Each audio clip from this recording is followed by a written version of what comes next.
अब आज हामी चाहिँ यो चिकन स्यालेड बनाउँछौँ।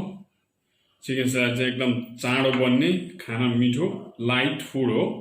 त्यसले गर्दा अब आज हामी के इन्ग्रिडियन्ट्स चाहिन्छ भनेर देखौँ। मैले यहाँ करिब 300 ग्राम जति चिकन ब्रेस्ट लिएको छु र यो चिकन ब्रेस्टलाई म्यारिनेट गर्नको लागि मैले यहाँ सस बनाएको छु। यो सस चाहिँ सोयाबिनको सस, अनि त्यसमा अलिकति हनी, अनि स्वादअनुसारको नुन र अलिकति सेसामे सीड, यो तिल राखेको छु।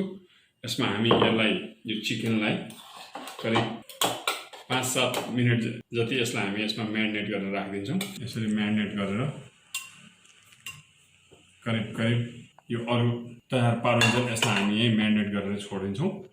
अब यहाँ सलादको लागि चाहिँ हाम्रो विशेष गरी यो पिङ्क कलरको क्याबेज, अनि यो सामान्य जो नर्मल हामीले खाने सलादको साग भयो, अनि यो गाजर, अनि यहाँ देख्नुहुन्छ यो टोमेटो, चेरी टोमेटो भन्छ, चेरी टोमेटो, अलिकति मिन्ट लिफ, पुदिनाको पत्ता, अनि यो कोरेसम्म कोरेको अलिकति नरिवल कोकोनट छ, अनि यहाँ चिप्स बनाएर काटेको आलमन्ड र यहाँ रोस्टेड पिनट, अनि यहाँ चाहिँ एउटा हरियो खोर्सानी लिएका छौँ। यो चाहिँ हाम्रो विशेष गरी सलादको लागि भयो भने।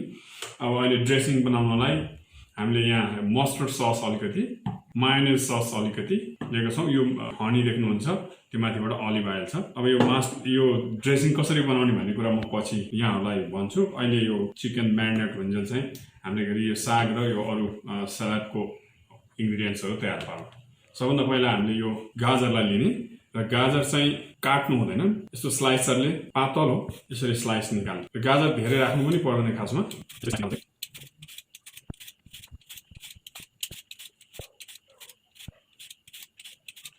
गाजर मात्रै धेरै हुँदाखेरि सलाद अलिक गुलियो हुन जान्छ, त्यसले गर्दा गाजर चाहिँ ठिकै राख्नुपर्छ। र गाजरलाई ठाडो तेर्सो कुनै तरिकाले काट्नु हुँदैन, यसलाई चाहिँ यसरी स्लाइसरले नै खास गरी बाहिरबाट यसरी पातलो तान्नुपर्छ। यो आज मैले बनाएको सलाद चाहिँ खास गरी 3 जना जतिलाई पुग्ने गरेर तयार गर्दैछु। त्यसमा मैले लिएकोमा करिब यो एउटा सानो पिस गाजर थियो। अब मैले यसलाई बोलमा राख्छु, अनि यो सलादको सागलाई धेरै मसिनो पनि नबनाउने, ठिक्कको। यो करिब 50 ग्राम जति छ, तर अलि यसलाई बढाउन पनि सकिन्छ। यो 100 ग्राम जति राख्दा अझ राम्रो नै हुन्छ। यसमा मैले यो सलादमा युज गर्ने यो पिङ्क क्याबेज लिएको छु। यो क्याबेज यहाँहरूले बजारमा सजिलैसँग जहाँ पनि किन्न पाउनुहुन्छ। अहिलेको जस्तै मसिनो टुक्रा काट्ने। यसलाई पनि बोलमा राखौँ। अब हामी यो चेरी टोमेटोलाई बिचबाट हाफ मात्रै गर्ने। यो चाहिँ स्वाद अनुसार अथवा आफ्नो इच्छा अनुसार अलि धेरै पनि राख्न सकिन्छ। मैले यहाँ 8 देखि 10 वटा चेरी टोमेटो लिएको छु। यहाँहरूलाई के जानकारी गराउँ भने यो सबै सलादमा युज गरेको चिजहरू चाहिँ मैले अघि नै करिब आधा घन्टा जति सफा खाने पानी र भिनेगरमा भिजाएर राखेको थिएँ। अब हामी यो पुदिनाको पत्ता, यसलाई पनि मसिनो पारेर काट्ने। अघि हामीले म्यारिनेट गरेको यो चिकनलाई एकपटक हेरौँ। अब यो चिकनलाई हामी यही सेरामिक बोलमा माइक्रोवेभमा 5 मिनट बेक गर्छौँ, 450 डिग्री टेम्परेचर। अब यो माइक्रोवेभमा मैले यो सेरामिक बोल राखेर 450 डिग्री टेम्परेचरमा 4 मिनटको लागि पाक्न दिन्छु। अघि हामीले त्यो 450 डिग्री टेम्परेचरमा 5 मिनट बेक गरेको यो चिकनलाई अब हामी यो प्यानमा कुक गर्छौँ। यो प्यानमा चाहिँ मैले आधा चम्चा तेल, एकदम थोरै तेल, खालि यो चिकन भुइँमा यो फेदमा नटाँसियोस् भनेर मात्रै राखेको छु। यसमा हामीले यो चिकनलाई यसरी राखिदिन्छौँ होइन, स्लो हिटमा पाक्न दिनु। अब यसलाई करिब 2-3 मिनट पाकेपछि अर्को साइड फर्काएर हामीसँग बाँकी रहेको पुरै ससलाई यहाँ यसरी खनाइदिनु। र यो सससँग यो चिकनलाई करिब अर्को 10 मिनट पाक्न दिनुपर्छ। हुन त यो धेरै पकाउनु पर्दैन, किनभने यो माइक्रोवेभमा बेक गरिसकेको चिकन हो। यसलाई हामी यो सस अलिक थिक नहुन्जेल यसरी पकाउँछौँ।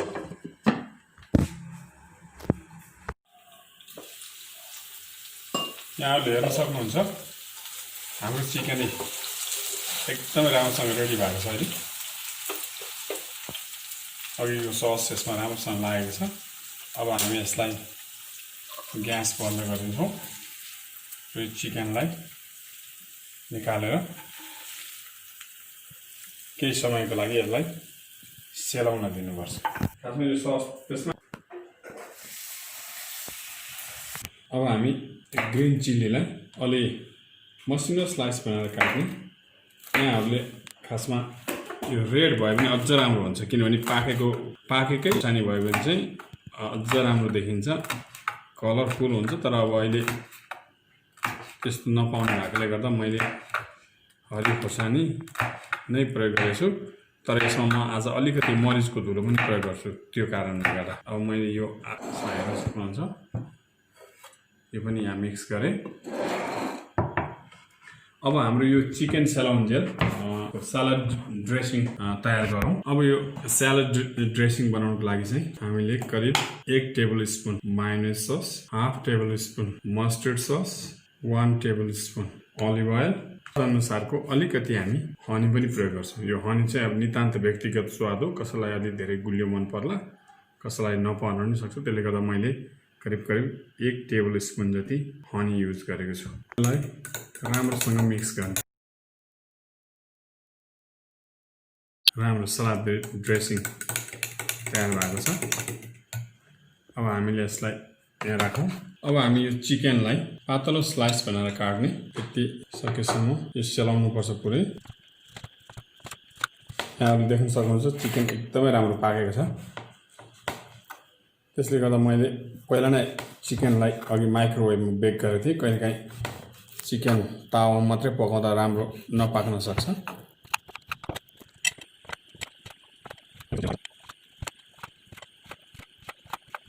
अब यो चिकनलाई पनि हामी यो सलाद मिक्समा राख्छौँ।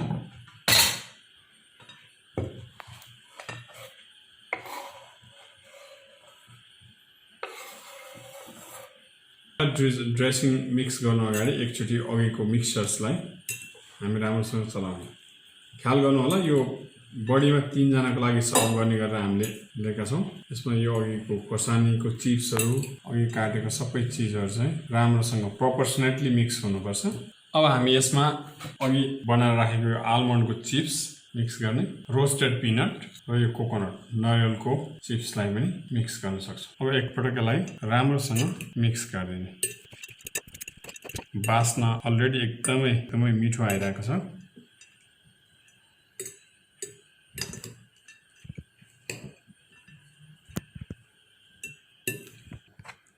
अब हामी यसमा यो अघि हामीले तयार पारेको यो सलाद ड्रेसिङलाई राम्रोसँग र यसलाई फेरि एकचोटि मिक्स गर्ने।